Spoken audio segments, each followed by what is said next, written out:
Hello, good morning. उदय ज्ञान infotech में आपका स्वागत है। आज हम क्लास 18 लेने वाले हैं। आपका 17 हो गया था, 18वीं क्लास है आपकी आज। और इसमें स्वास्थ्य और स्वच्छता यानी कि हाइजेनिक के बारे में बात करेंगे कि हेल्थ से रिलेटेड जो भी चीज़ें हैं क्या क्या हाइजेनिक होनी चाहिए, यानी कि स्वच्छता क्या क्या अपनानी चाहिए, इसके बारे में आज बात करने जा रहे हैं। सभी एनम बहनें कृपया वीडियो को प्रॉपरली देखिए और उसको इसमें 30 क्वेश्चन आपको हम देंगे। 30 क्वेश्चन इसके रिलेटेड पूछेंगे। पहले हम आपको थ्योरी बताएंगे, उसके बाद इसमें 30 क्वेश्चन आपको इस पर राइज करेंगे।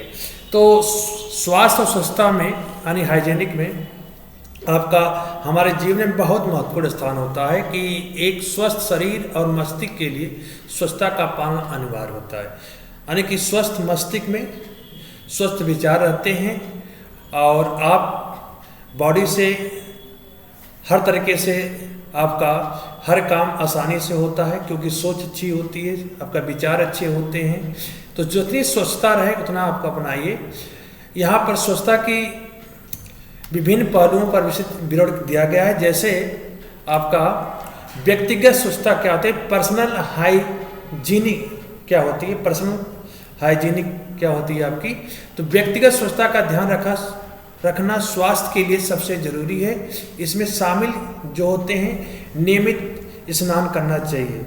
जैसे रोजाना आपको रोजाना नहाने से त्वचा जमा गंदगी पसीने के कीटाणु साफ हो जाते हैं। भोजन से पहले शौचालय के बाद हाथ धोना अनिवार्य होता है और साबुन और साफ पानी का हमेशा प्रयोग करना चाहिए। नियमित स्नान करिए, हाथ धोइए। मौखिक स्वच्छता में ओरल हाइजीनी जो होता है, दांतों को दिन में 2 बार ब्रश करें और मुंह को साफ रखें। दांतों की सफाई से दंत रोगों और दुर्गंध से बचाव होता है। कपड़ों की स्वच्छता इसमें होना चाहिए। साफ और धुले हुए कपड़े पहने। गंदे कपड़े बैक्टीरिया और बीमारियों के कारण बन सकते हैं। नाखून काटना, नाखूनों को नियमित रूप से काटें और उन्हें साफ रखें। लंबे और गंदे नाखून संक्रमण फैला सकते हैं। तो व्यक्तिगत स्वच्छता यानी कि खुद इट सेल्फ जो आप कर सकते हैं उसमें आप नियमित स्नान रखें, हाथ धोएं खाना खाने से पहले, खाना खाने के बाद। मौखिक स्वच्छता में जो होता है ओरल जिसे कहते हैं, दांत को कम से कम दिन में 2 बार ब्रश करें सफाई के लिए और दुर्गंध से बचाव रहता है। कपड़ों की एक स्वच्छता होती है कि साफ और धुले हुए कपड़े पहने, जिससे गंदे कपड़े बैक्टीरिया और बीमारी के कारण बन सकते हैं, इसलिए स्वस्थ कपड़ा पहनना चाहिए। और लास्ट है नाखून को काटना चाहिए। नाखूनों को नियमित रूप से काटें और उससे सफाई रखें क्योंकि लंबे और गंदे नाखून जो होता है संक्रमण को फैलाते हैं आपके। नेक्स्ट है पारिवारिक स्वच्छता, पर्यावरणीय स्वच्छता यानी कि एनवायरमेंटल हाइजीनी। स्वच्छ परिवेश स्वस्थ जीवन के लिए अत्यंत महत्वपूर्ण है। कहने का मतलब कि एनवायरमेंट हमारा जैसा रहता है उसी के हिसाब से हमारा क्या होता है, स्वच्छता बनाए रखते हैं हम लोग हैं। तो सफाई, घर की सफाई पहला चीज़ है करना चाहिए। घर के रोजाना साफ करो, धूल मिट्टी का साफ रखें और कीटों को पनपने से रोक लें। कचरे का निपटान करें। कचरे को सही तरीके से अलग अलग कचरे के डिब्बों में डालें। गीले और सूखे कचरे को अलग अलग रखें क्योंकि इससे हमारा क्या होता है, इन्वायरमेंट हाइजीनिक से हमेशा दूर रहता है।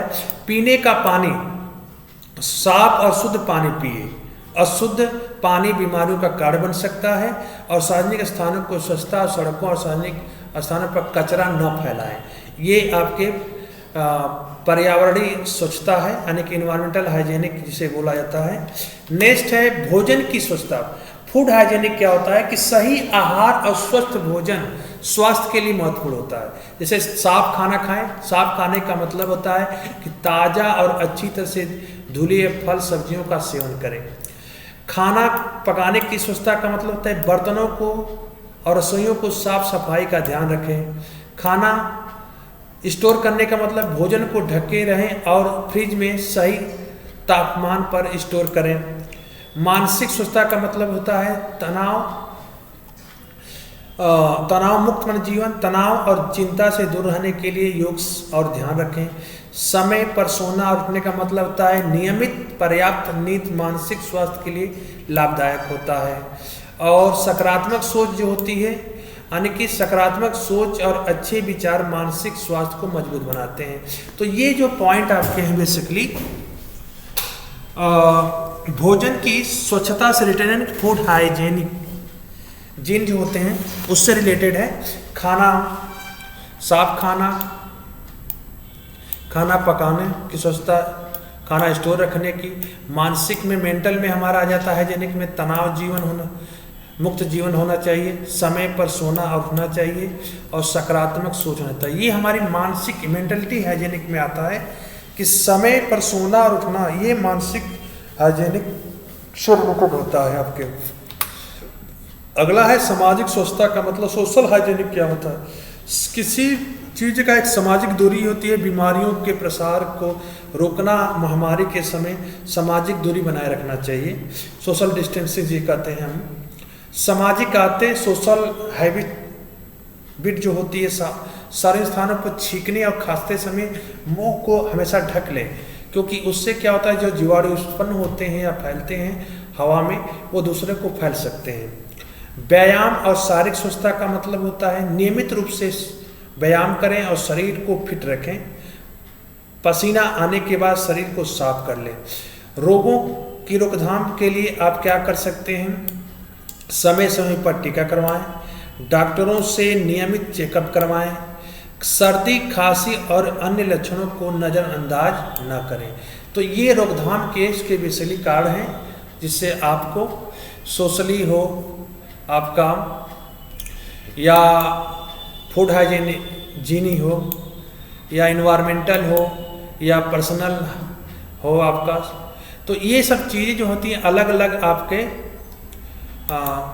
हाइजीन जो होते हैं अलग अलग टाइप के होते हैं, तो वो उसके बेस के हिसाब से आप अलग अलग उसको स्वच्छता रखना चाहिए। नेक्स्ट आपका क्वेश्चन आपको स्टार्ट होता है, 30 क्वेश्चन आपको इस पर देंगे हम और इसके बारे में बताएंगे कि दिन में कितनी बार हाथ को धोना चाहिए। दिन में कितनी बार हाथ को अपने धोना चाहिए,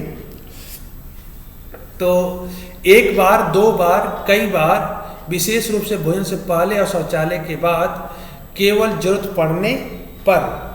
तो एक बार, 2 बार, तो कम से कम 2 बार धोना चाहिए, लेकिन कई बार, विशेष रूप से भोजन से पहले और शौचालय के बाद, ये चीज बात को ध्यान देना चाहिए। तो इसके लिए राइट आंसर क्या है, सी। राइट आंसर इसमें है सी। अगला है कि मौखिक स्वच्छता बनाए रखने के लिए क्या करना चाहिए। सिर्फ सुबह ब्रश करना चाहिए, रात में ब्रश करना चाहिए, दिन में 2 बार ब्रश करना चाहिए, या सप्ताह में 1 बार माउथ वॉश करना चाहिए। तो इसमें हम बता चुके हैं कि दिन में 2 बार ब्रश करना आपको चाहिए मौखिक स्वच्छता बनाए रखने के लिए। अगला है नाखून काटने की आदत क्यों जरूरी है। नाखून सुंदर दिखते हैं, नाखून गंदगी और बैक्टीरिया को जमा करते हैं, यह फैशन है, यह कोई खास फर्क नहीं डालता। तो इसमें ध्यान दीजिएगा, नाखून गंदगी और बैक्टीरिया को जमा करते हैं, इसलिए नाखून काटने की आदत हमें होनी चाहिए। व्यक्तिगत स्वच्छता का पालन न करने पर क्या हो सकता है। अच्छी सेहत, बीमारी का खतरा, अधिक ऊर्जा का ह्रास, कोई फर्क नहीं पड़ता है। अगर व्यक्ति स्वच्छता नहीं रखते हैं तो बीमारी का खतरा आप पर मंडराता है, आपको बीमारी हो सकती है। किस प्रकार का पानी स्वास्थ्य के लिए सुरक्षित है। गंदा पानी, अशुद्ध पानी, उबला हुआ और शुद्ध पानी, या कोई भी पानी नहीं। तो किसी प्रकार का स्वास्थ्य के लिए सुरक्षित होता है तो उबला और शुद्ध पानी पीना चाहिए, उबला और शुद्ध पानी।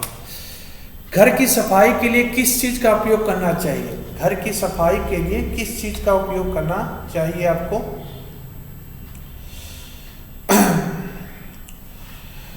और सिर्फ पानी का, कीटाणुनाशक का, किसी भी प्रकार का डिटर्जेंट या कुछ भी नहीं।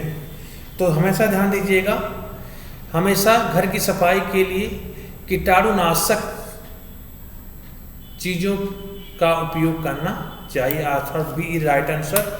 अगला है गीले और सूखे कचरे को अलग अलग क्यों रखना चाहिए? सुविधा के लिए, ये सरकार का नियम है, कचरे के सही निपटान और पुनर्चक्रण रिसाइकलिंग के लिए, या कोई विशेष कारण है? तो इसका राइट आंसर है सी, सरकार के कचरे को सही तरीके से निपटान और पुनर्चक्रण यानी रिसाइकलिंग करने के लिए आपको गीले और सूखे कचरे को अलग अलग रखना चाहिए। खुले में शौच करने से कौन सी समस्या हो सकती है? अगर आप खुले में शौच करते हैं उससे कौन सी समस्या हो सकती है? पानी दूषित हो सकता है, बीमारियों का प्रसार हो सकता है, पर्यावरण प्रदूषित हो सकता है, उपरोक्त सभी। तो ध्यान, पानी भी दूषित हो सकता है, खुले में शौच करते हैं, बीमारी भी इससे फैल सकती है, पर्यावरण भी दूषित होता है, इसलिए आंसर इसका डी है, उपरोक्त सभी। भोजन को ढक कर क्यों रखना चाहिए? स्वाद बढ़ाने के लिए, इसे ताज़ा रखने के लिए, मक्खियों और कीटाणुओं से बचाने के लिए, भोजन को गर्म करने के लिए। तो भोजन को ढक कर क्यों रखना चाहिए आपको? तो इसका एक ही रीज़न, भोजन को ढक कर रखना एक ही काम होता है कि इसका स्वाद बढ़ाने के लिए, इसे ताज़ा रखने के लिए, मक्खियों कीटाणु को बचाने के लिए, भोजन को गर्म करने के लिए। तो ध्यान दीजिए, हमेशा ध्यान दीजिए, मक्खियों कीटाणुओं से बचाने के लिए भोजन को हमेशा क्या करना चाहिए? ढक कर रखना चाहिए। कौन सा खाना खाने के लिए सुरक्षित होता है? ताज़ा और साफ, बासी खाना, खुला हुआ सड़क किनारे का खाना, किसी भी प्रकार का खाना। तो कौन सा खाना खाने के लिए सुरक्षित होता है? ताज़ा और साफ खाना खाने के लिए सुरक्षित होता है। भोजन पकाने से पहले क्या करना चाहिए? हाथ धोना चाहिए, सब्जियां धोना चाहिए, बर्तन साफ करना चाहिए, उपरोक्त सभी। तो हाथ भी धोना चाहिए, सब्जियां भी धोना चाहिए, बर्तन साफ करना चाहिए, अर्थात उपरोक्त सभी। D is right answer. मानसिक स्वास्थ्य को बनाए रखने के लिए कौन सी गतिविधि फायदेमंद है? अगर मानसिक स्वास्थ्य बनाए रखना है तो कौन सी गतिविधि फायदेमंद है? तनाव लेना चाहिए, योग और ध्यान रखना चाहिए, गुस्सा करना चाहिए, या बहुत कम सोना चाहिए? तो मानसिक स्वास्थ्य के लिए हमेशा योग और ध्यान लगाना चाहिए। ये मानसिक तनाव को दूर करता है, यानी मानसिक स्वास्थ्य बनाए रखता है। नियमित और पर्याप्त नींद किसके लिए आवश्यक है? केवल बच्चों के लिए, केवल बुजुर्गों के लिए, मानसिक और शारीरिक स्वास्थ्य के लिए, सभी के लिए? इसका स्वास्थ्य पर कोई असर नहीं पड़ता है। ध्यान दीजिए, मानसिक और शारीरिक स्वास्थ्य के लिए पर्याप्त नींद लेना चाहिए।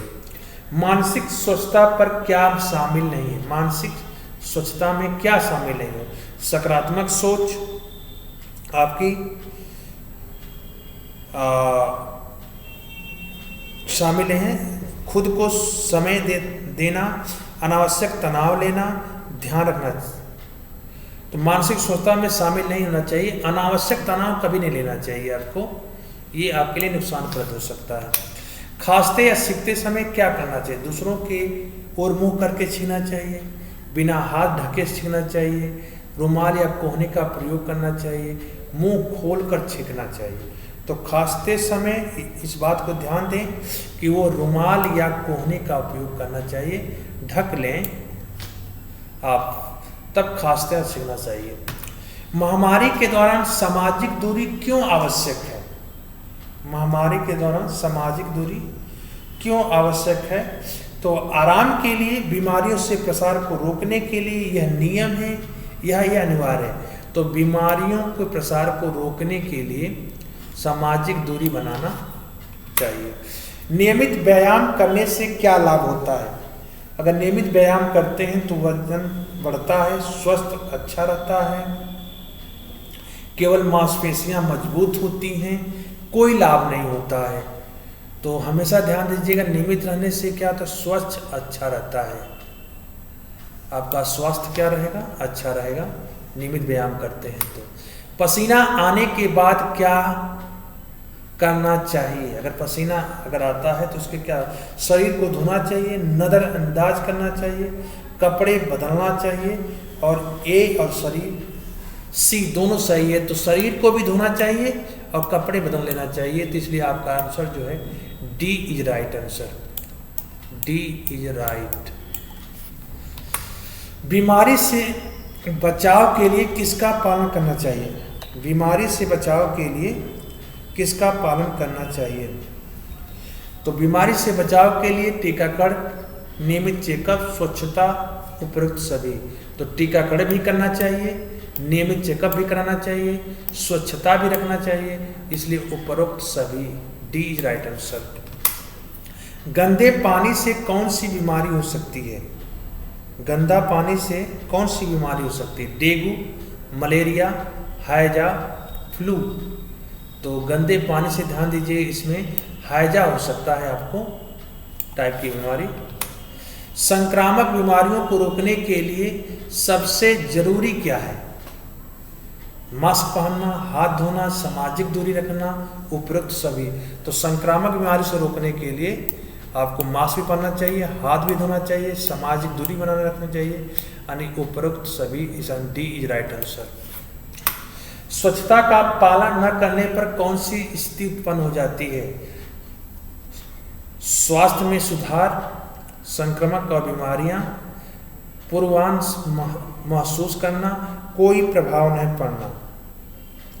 तो उसमें होगा आपका संक्रामक और बीमारियां सब फैलने लगेगी, उत्पन्न होने लगेगी अगर स्वच्छता का पालन नहीं करते हैं। तो बी राइट आंसर। स्वच्छता के प्रति जागरूकता फैलाने का सबसे अच्छा तरीका क्या है? स्कूलों और समुदाय के जागरूकता का कार्यक्रम कराइए, स्वच्छता नियमों को अनदेखी कर लीजिए, केवल घर पर ध्यान देना, कुछ भी नहीं करना। तो स्कूलों और समुदाय में जागरूकता कार्यक्रम करना चाहिए, जिससे स्वच्छता उससे आपकी जागरूकता फैलाते हैं, अच्छा वर्क करता है स्वच्छता के अंदर। स्वास्थ्य और स्वच्छता का मुख्य उद्देश्य क्या है? बीमारी को बढ़ावा देना, स्वस्थ और खुशहाल जीवन जीना, स्वच्छता का महत्व न समझना, समाज में प्रदूषण फैलाना, स्वच्छ और खुशहाल जीवन जीना होता है, यानी बी राइट आंसर। हाथ धोने के लिए क्या उपयोग करना चाहिए? सिर्फ पानी, साबुन और पानी, गंदा कपड़ा, कुछ भी नहीं। तो हाथ धोने के लिए साबुन और साफ पानी का यूज करना चाहिए। अगला है, नियमित टीकाकरण से क्या लाभ होता है? बीमारी से बचाव होता है, संक्रमण का प्रसार होता है, दवा की आवश्यकता बढ़ना, स्वास्थ्य पर कोई फर्क नहीं पड़ता है। तो बीमारी से बचने के लिए नियमित टीकाकरण से क्या लाभ मिलेगा आपको? बीमारी से बचाव होगा। अगर नियमित टीकाकरण होता है तो बीमारी से बचाव होता है। पानी को कैसे साफ किया जाता है? उसे खुला छोड़कर, उबालकर और छानकर किसी भी तरह साफ करने की आवश्यकता नहीं होती है। तो ध्यान दीजिए, पानी को हमेशा उबालकर और छानकर साफ किया जाता है। स्वच्छता का पालन करने के लिए कौन जिम्मेदार होता है? केवल सरकार, केवल समाज, हर व्यक्ति, या कोई भी नहीं? तो इसमें ध्यान दीजिएगा, स्वच्छता के लिए आपका हर व्यक्ति को जिम्मेदार होना पड़ेगा, तभी आपका सफाई बनी रहेगी। साफ कपड़े पहनने से क्या लाभ होते हैं? बीमारी से बचाव होता है, आत्मविश्वास बढ़ता है, शरीर को स्वच्छ रखता है, उपरोक्त सभी। तो आपका बीमारी से भी बचाव हो सकता है, आत्मविश्वास बढ़ता है, शरीर स्वस्थ भी रखता है। तो डी राइट आंसर आपका होगा, उपरोक्त सभी। स्वच्छता अभियान में शामिल होकर क्या प्राप्त किया जा सकता है? एक स्वस्थ समाज, बीमारियों का प्रसार, प्रदूषण में वृद्धि, जागरूकता में कमी। अगर स्वच्छता अभियान शामिल होकर क्या प्राप्त किया जा सकता है? तो एक स्वस्थ समाज बना सकते हैं हम लोग हैं। इसलिए आपके ये 30 क्वेश्चन यहाँ पर कंप्लीट होते हैं। केवल हमारा एनम वीडियो से इतनी रिक्वेस्ट है, या जो भी वीडियो देख रहे हैं वो कृपया वीडियो को अधिक से अधिक शेयर करें अपने भाइयों बहनों को, जिससे अधिक से अधिक उसका लाभ मिले। और जो चैनल पर पहली बार है तो कृपया चैनल को सब्सक्राइब जरूर कर लें। आज ये वीडियो यहीं पर ख़त्म होती है। 30 क्वेश्चनों के साथ आपका है। Thank you, good night.